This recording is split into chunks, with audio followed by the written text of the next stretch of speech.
রাধে রাধে। আজকে আমরা কথা বলবো সাপ্রেসড ইমোশনস এর ব্যাপারে। ইমোশনস কে দীর্ঘকাল ধরে যদি সাপ্রেস করা হয়, তো তার একটা খুব ভয়ঙ্কর রিপারকাশন দেখা দিতে পারে। বিভিন্ন রকমের সাইকোলজিক্যাল ডিসঅর্ডার ম্যানিফেস্ট হতে পারে আমাদের শরীরে। ডিপ্রেশন আসতে পারে, ইমোশনালি আমরা নাম হয়ে যেতে পারি, ফিজিক্যাল রিয়েলিটির সাথে একদম ডিট্যাচ হয়ে যেতে পারি। এছাড়া খুব অ্যাকিউট সিচুয়েশনে দীর্ঘকাল যদি উন্ডস আর ব্রেথফুল আমাদের মনের মধ্যে পুষে রেখে দিই, তাহলে লাইক ব্লাড ক্যান্সার টাইপের রোগও আমাদের শরীরে কিন্তু ম্যানিফেস্ট হতে পারে। আমার হার্ট চাকরা ব্লক থাকে দীর্ঘকাল ধরে এবং খুব বাজেভাবে ব্লক থাকে।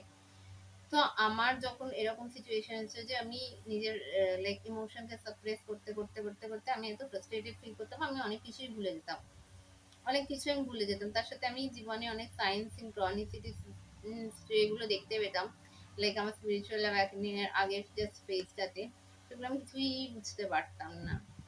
তো শুরুর দিকে তো আমি প্রথমে সাইকোলজিস্টকে, সাইকিয়াট্রিস্টকে লাইক কনসাল্ট করেছি, প্রচুর অ্যান্টি অ্যাংজাইটি পিলসও খেয়েছি, আমি কিচ্ছু বুঝতে পারতাম না। কিন্তু তারপর সেখান থেকে ধীরে ধীরে যখন স্পিরিচুয়াল অ্যাওয়াকেনিং হতে শুরু করলো, আমি তারপর ভাবলাম যে আমার সাথে এমন কিছু এক্সপিরিয়েন্সেসও হচ্ছে যেগুলোর কোনো মানে আছে। তো আমি ট্যারো রিডার, অ্যাস্ট্রোলজার তাদের কাছে গিয়ে জানার চেষ্টা করলাম।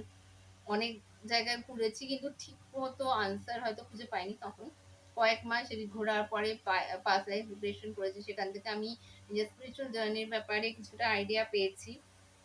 তখনও ইনার ওয়ার্ক করা সেভাবে শুরু করিনি, মানে সিরিয়াসলি অ্যাওয়ারনেস এর সাথে ইনার ওয়ার্ক করা শুরু করিনি। এমনি মন্ত্র জপ করতাম বা কিছু, কিন্তু সেই অ্যাওয়ারনেসটা এনে যে নিজের কনসিয়াসনেসকে আপগ্রেড করতে হবে অত কিছু আমি বুঝতেও পারিনি।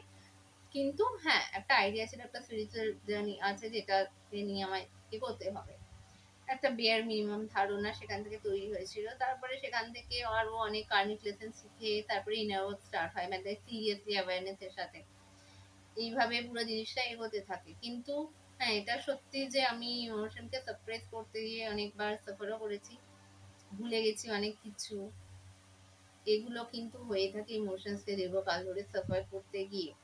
তাই এটা একটা খুব জরুরি জিনিস যে আমরা নিজের ইমোশনকে হেলদি ওয়েতে এক্সপ্রেস করতে পারি। কোনো ব্যক্তির সামনে যদি এক্সপ্রেস নাও করতে পারি, তো অ্যাটলিস্ট লিখে হোক, কোনো জার্নালে বা ডায়েরিতে বা খাতায় বা ভগবানের সাথে শেয়ার করে হোক, যেভাবে হোক অ্যাটলিস্ট নিজেকে সত্যি কথা বলতে পারা। অন্য কাউকে বলতে পারো কি চাই না পারো, নিজেকে সত্যি কথা বলতে পারাটা ভীষণ জরুরি। নিজেকে যখন আমরা মিথ্যে কথা বলতে পারি, তখন আমরা ভেতর থেকে এতটা সাফার করি যেটার কোনো তুলনা হয় না। মানে সেই সাফারিংটার এন্ডিং তখনই হতে পারবে যখন আমরা সত্যিটাকে নিজে স্বীকার করে সেটার উপরে কাজ করতে শুরু করব বা সেটাকে হিল করার চেষ্টা করব।